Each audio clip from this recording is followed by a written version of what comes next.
Switch Sports. This one kinda snuck up on us, didn't it? I feel like they announced this, I went to sleep, and woke up the next day and there it was. I'm not gonna sit up here and act like I'm some Nintendo sports aficionado. Hell, I didn't even know this one existed until I started doing research for this video, but all the same, I was really excited for this when it got announced. I think a mixture of nostalgia and too much sports anime was the perfect storm to get me right in the mood for this, and having not played any of these since the original on the Wii, I was sold pretty much the minute I saw it. Switch Sports launched with 6 sports, and not all of them are created equally, so let's talk about each of them. Tennis feels lifted straight out of 06 Wii Sports with a new coat of paint, and I mean that in the best way possible. This was my favorite of the Wii Sports back in the day, so I'm happy that Nintendo took an if it ain't broke, don't fix it approach here. They didn't just straight up copy paste it though. Timing your swings is way more important now, and balls bounce differently depending on the type of court you're playing on. That kind of flies under the radar until you've played a lot of matches, but you definitely feel it after a while. Other than that, you kinda know what to expect with this one. The only small gripes I have are that 1, I wish there was at least an option to play with the direct control over your character's movement, and sometimes you'll get put into a 2v1 which doesn't seem like a big deal at first, but is actually pretty unfair. In a 1v1 where both players are controlling the guy at the net and in the backcourt, you have to be strategic with when you use your net player. Both of your characters share a swing, and if you whip the timing with the net player, your backcourt might not recover in time to return the ball. But when there are 2 separate players, the person at the net can swing as much as they want without the backcourt really suffering at all. I've lost a good amount of 2v1s to people that have figured this out, and it doesn't ever feel great.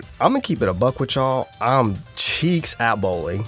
Oh brother, this guy stinks! Mechanically, this one also feels identical to its Wii counterpart, but they've turned it into a mini BR where players are eliminated based on their scores instead of a regular 10-lane bowling game, something that I think is really innovative and a fun take on the sport. They've also added trick lanes with ramps, blockers, and the like to really switch things up. I've only gotten trick lanes twice during matchmaking, but you can test them out in single player if you want to see what they're like. Trick lane games are much less competitive than the regular BR since being higher on the leaderboard actually gives you tougher lanes, but I'm not mad at a more casual and chaotic offering here. Volleyball is by far my favorite of the games here. It's so damn fun, I could probably make an entire video about why I like it so much, but the long and short of it is that it has heavy fighting game energy. You're reading opponents on defense to either block or be in a good position to bump, and on offense you're trying to mix them up with different spike timings and directions. This feels like the most complete of all the games to me. You have full control over your character, and aside from the lag, which we'll talk about later, and the occasional motion control hiccup, I almost never feel like I gave up points to something that was out of my hands. This is only a 2v2 sport, so you will have to deal with people not pulling their weight sometimes, but you also get to use this sticker when you get someone that does know what they're doing, so maybe worth. Chambara hurts my brain. I usually stay away from this, but not because it's bad.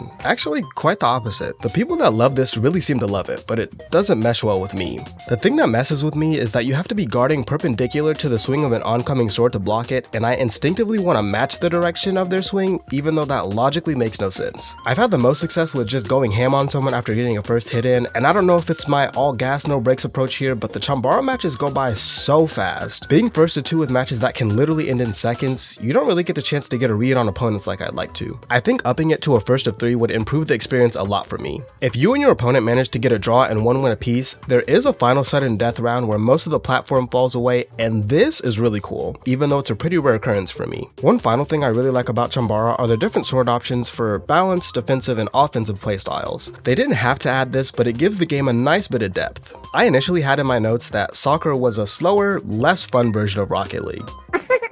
That is not correct.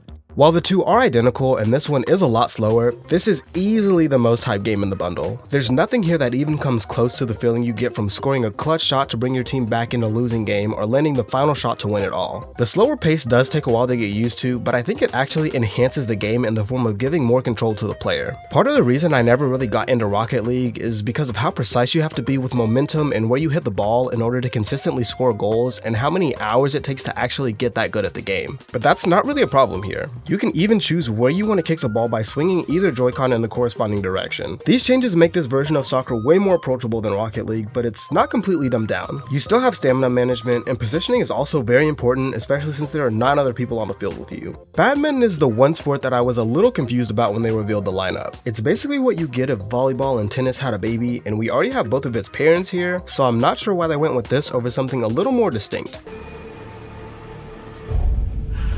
Why are you here?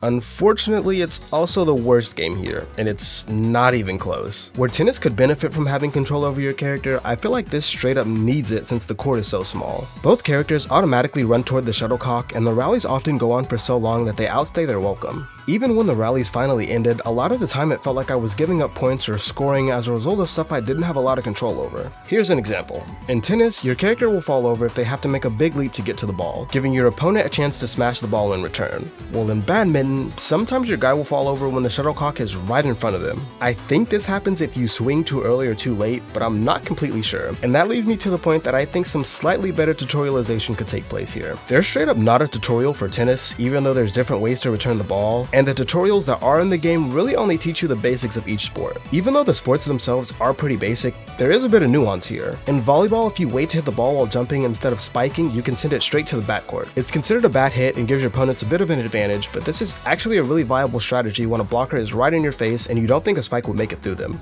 These guys probably should have taken advantage of this.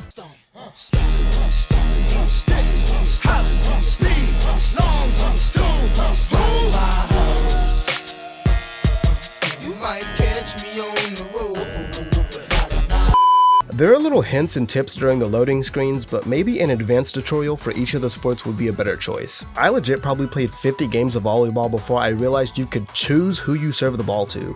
Everything uses motion controls, which maybe goes without saying, but for some reason I thought I could use my Pro Controller with an option for motion controls. That is not correct.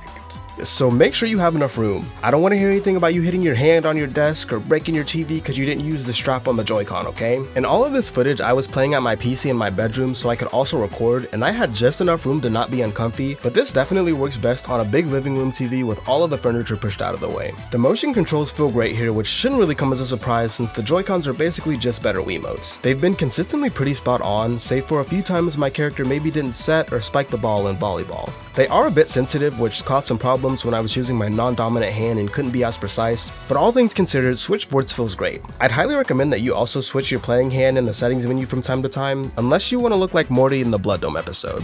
Stop! This is horrible! You stick and move, Morty! Joy-Con rumble is implemented very subtly but does a lot for immersion here. I started up so many games for the purpose of paying attention to the rumble, and before I knew it they were already over. You'll feel slight rumblings when you block a sword in Chambara or return a ball in tennis, and this doesn't sound like a lot on paper, but it does a lot to bring you into the game. I think it's worth mentioning that everything being motion controlled on Wii Sports wasn't a big deal because that was the entire gimmick of the console, and the game was free, but there's definitely an argument for accessibility this time around. I'm pretty sure this straight up doesn't even work on Switch Lites, but maybe they can add in some different playing options in future updates. Customization seems to be the main form of progression here if you aren't looking to make your way through the weird semi-ranked system.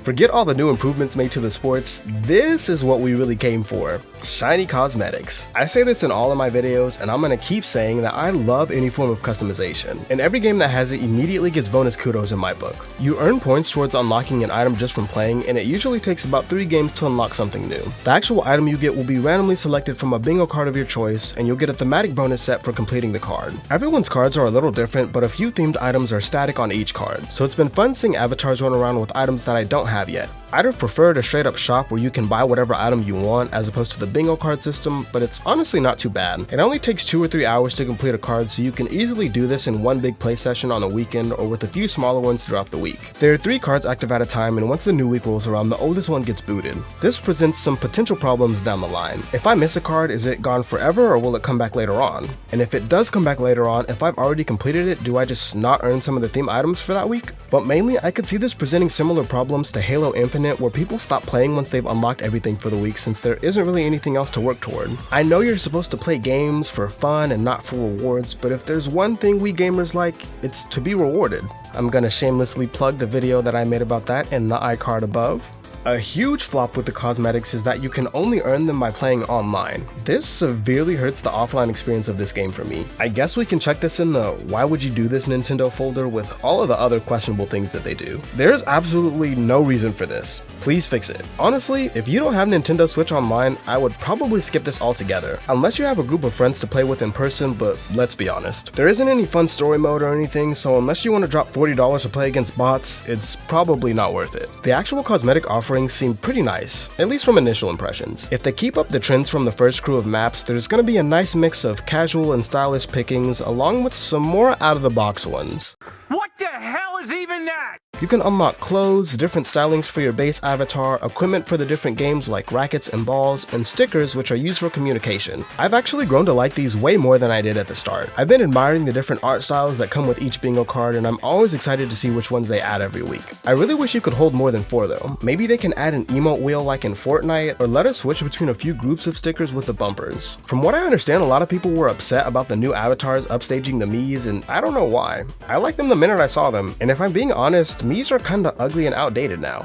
And you still have the option to play as your Mii, albeit with limited customization options. This was in the reveal gameplay, so I'm not sure what the big fuss was about. If you're someone that is or was upset about the new avatars, let me know why in the comments. Both the Miis and the new avatars benefit from improved motion animations. It's expected that they're better animated than their Wii and Wii U counterparts, but a small thing I took note of and really like are the action lines from the box art and title screen that flow off your character as you play the different sports. I think this is one of those things that you maybe don't notice at first, but if it weren't there, it would feel like something's missing. Now is the part where we talk about Nintendo's infamously heinous net play, and yep, it can be pretty bad here too. I don't know what they're using our $20 a year on NSO for, but it's definitely not any type of improved netcode. I realize that this is a pretty low stakes game, and honestly sometimes the lag sparks are kind of funny, but regardless, it's a problem worth mentioning, especially since they want you to play this mainly online. I've seen everything from balls hanging in the air in volleyball to people teleporting in tennis to matches dropping 1 point away from victory. That last one might be on the player end of things, but if you're rage quitting in Switch Sports, you've probably got some other things you need to figure out.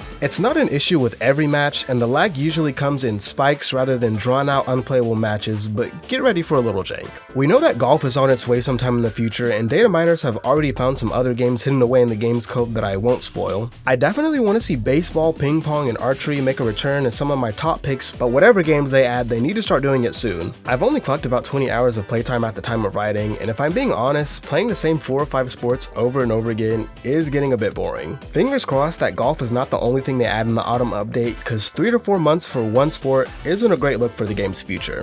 This free update launches this holiday.